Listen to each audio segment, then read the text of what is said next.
And finish, just in time. All right, Alyssa, let's... It's dangerous to go alone!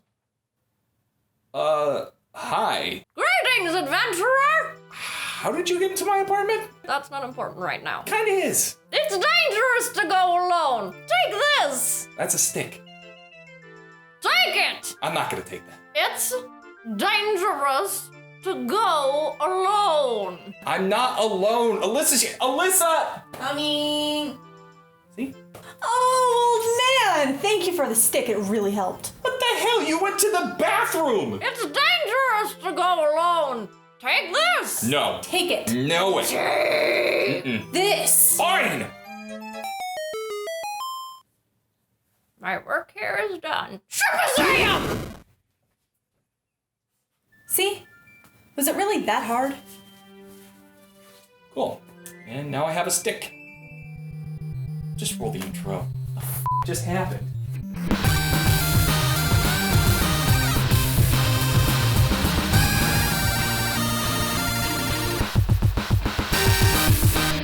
Hello everyone, and welcome to another episode of That Cybert Channel. I'm Dan Cybert. AlyssaBeCrazy. And I'm Briana from StrangeRebelGaming. I hope you're enjoying your Switch right now if you have one. Because we should be playing Breath of the Wild. But we're doing this review instead because somehow Minna has taken control of the Switch.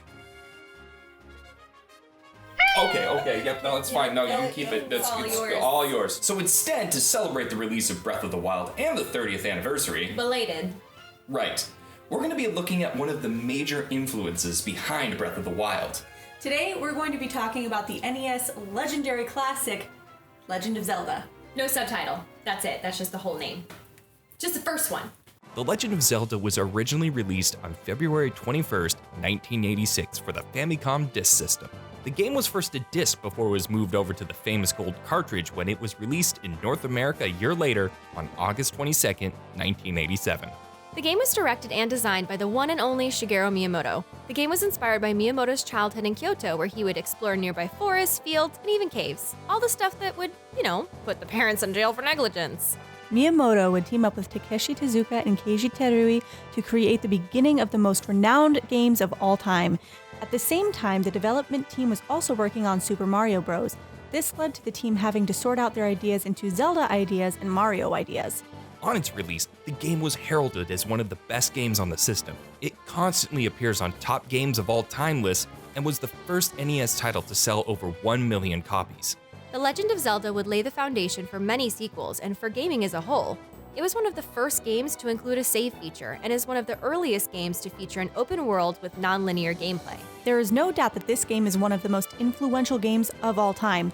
Whether your favorite Zelda is Link to the Past, Ocarina of Time, or Wind Waker, you have this game to thank for creating one of the greatest franchises of all time. As you can tell, I hold this game above almost all other games. So much so that you should probably just propose to the damn cartridge already. So, the question becomes, how does The Legend of Zelda hold up against its sequels? Well, let's pop in the game and find out.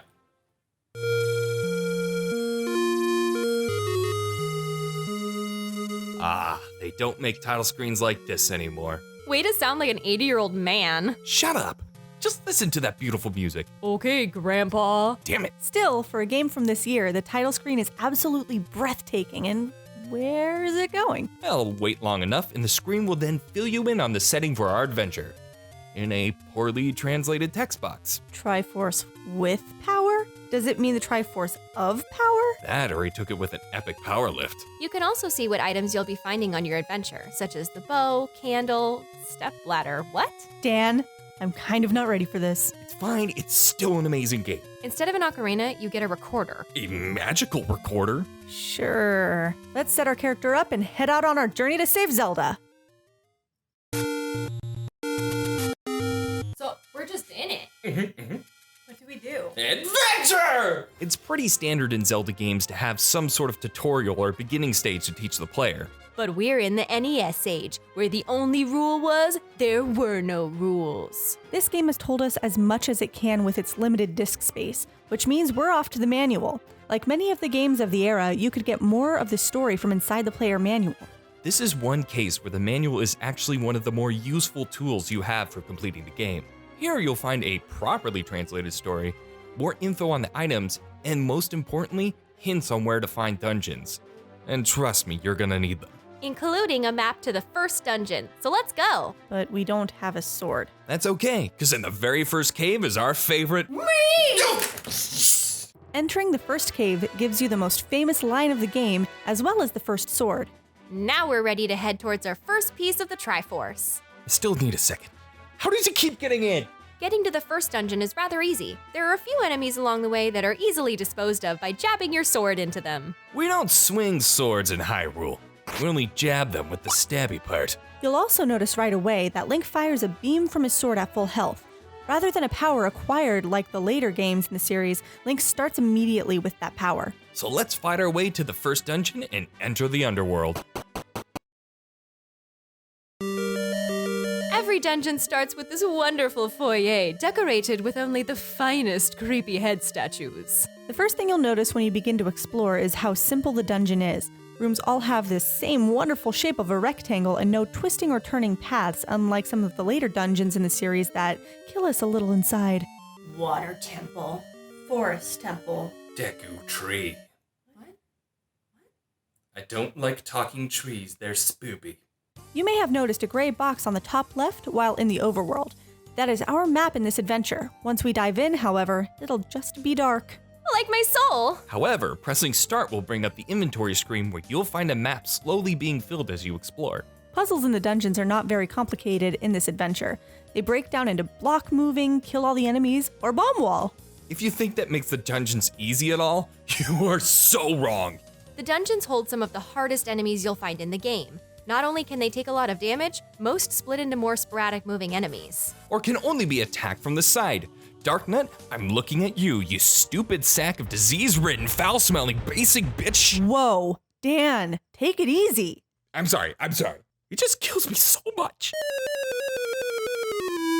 Don't worry, because it's in dungeons you'll be finding items to help you battle the forces of the underworld. Each dungeon first has a map and a compass. The map will display the entire dungeon in the top left.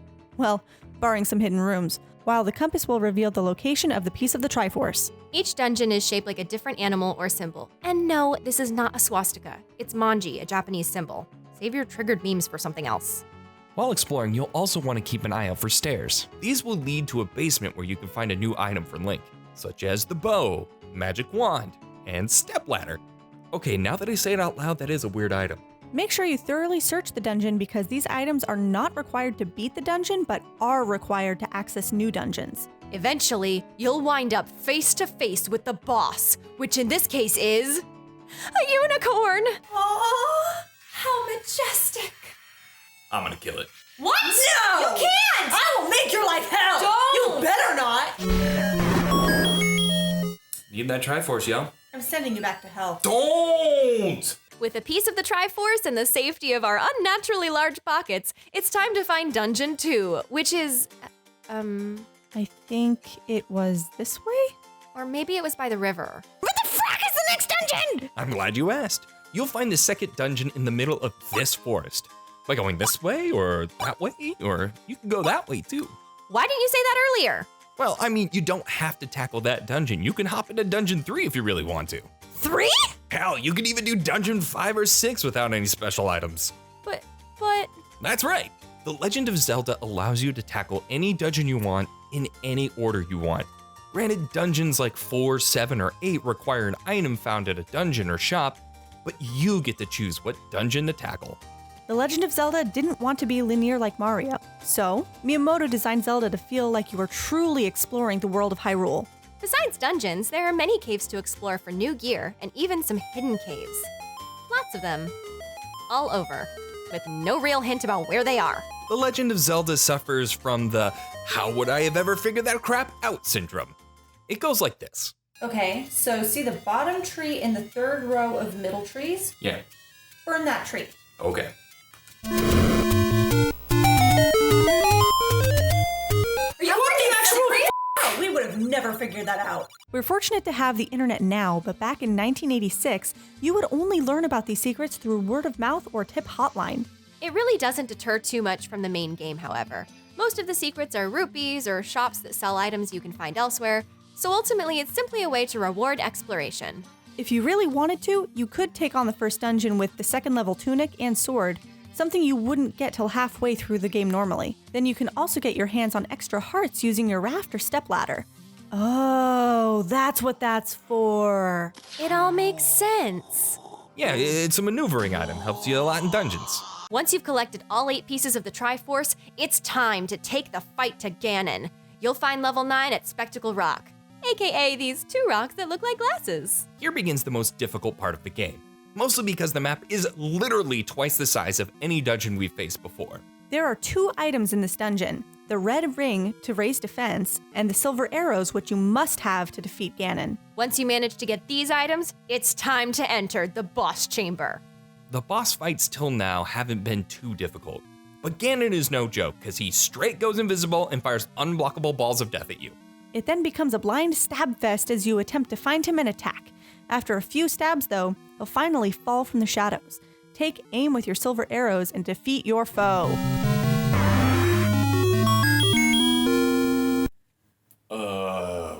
Whoa. That was violent, especially for the NES. Anyway, after you kill Ganon and save Princess Zelda, you'll have the option to start Quest 2, where all of the dungeons, items, and caves will be moved around. So if you couldn't get enough of Zelda, you could start a new challenge. Despite its age and slight issues, The Legend of Zelda still stands as one of the greats. So, what are our final thoughts on the game? This game set the groundwork for the franchise and the gaming industry as a whole. It is a must-play, especially if you love Zelda. Now, if you'll excuse us, we're gonna play some Breath of the Wild. Hey, no! You know what? I'm gonna go and play the actual Wild. Don't play that bad. You wanna play Pogs? Yeah, definitely. Let's play Pogs. Yep.